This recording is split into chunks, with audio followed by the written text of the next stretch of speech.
Sem oblikovalka tekstil in oblačil.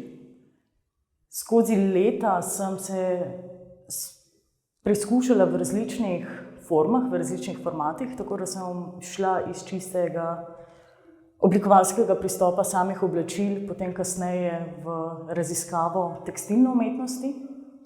Tako da sem naredila nekako to polje raziskovanja in tranzicije iz telesa v samo sliko, v samo podobo. Pri tem specifičnem delu sem raziskovala tudi pisano besedo, ker včasih imam občutek, da nisem najmočnejša ravno v tem delu, ko pride do same poezije, in se mi je zdelo nekako smiselno, da se mogoče v tem